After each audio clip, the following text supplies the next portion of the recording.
একজন সর্বমন্ত্রীও আপনারা পেয়েছেন। সত্যি আপনারা ভাগ্যবান। এইরকম আর একটা জেলা নাই যে এক মন্ত্রী সকল মন্ত্রণালয় চালায়, এমনকি প্রধানমন্ত্রীর কথাও থাকে বলতে হয়। আমার একটু কষ্ট লাগে না, নিজেদের সন্তানকে বুয়া বলতে নাই।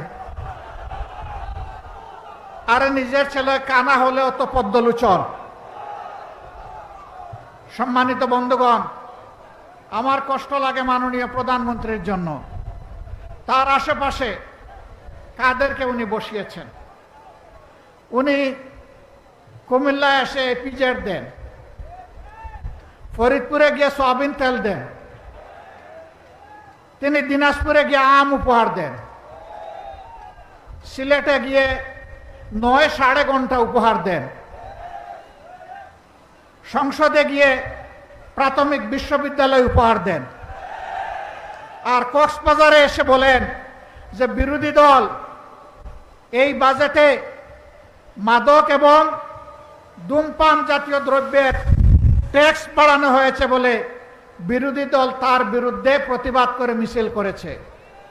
মিথ্যা, ভুয়া।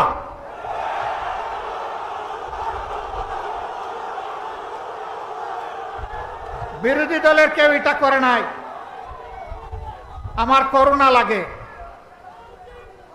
প্রধানমন্ত্রীর এই পদটা রাষ্ট্রীয় পদ, তিনি রাষ্ট্রের প্রধান নির্বাহী। তার দিকে তাকিয়ে বিশ্বের জনগণ বাংলাদেশকে হিসাব করবে। তার মুখ দিয়ে যদি অনবরত এই সমস্ত ভুলভাল কথা বের হতে থাকে, বাংলাদেশ লজ্জিত হবে, ক্ষতিগ্রস্ত হবে। এদেরকে চিহ্নিত করুন। যারা আপনাদেরকে ভুল বুঝাচ্ছে, আপনার সম্মান মানে বাংলাদেশের সম্মান যারা ধ্বংস করছে, এদের ব্যাপারে ব্যবস্থা নিন। নইলে ক্ষতিগ্রস্ত শুধু আপনি হবেন না, গোটা জাতিকে আপনি ক্ষতিগ্রস্ত করবেন। এবারকার বাজেট বিরোধী দল প্রতিক্রিয়া জানাবে, খুবই স্বাভাবিক।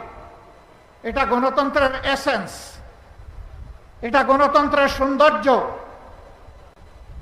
এতে রাগ করার কি আছে? অল্পতে ধৈর্য হারালে 18 কোটি মানুষের দায়িত্ব পালন করবেন কিভাবে?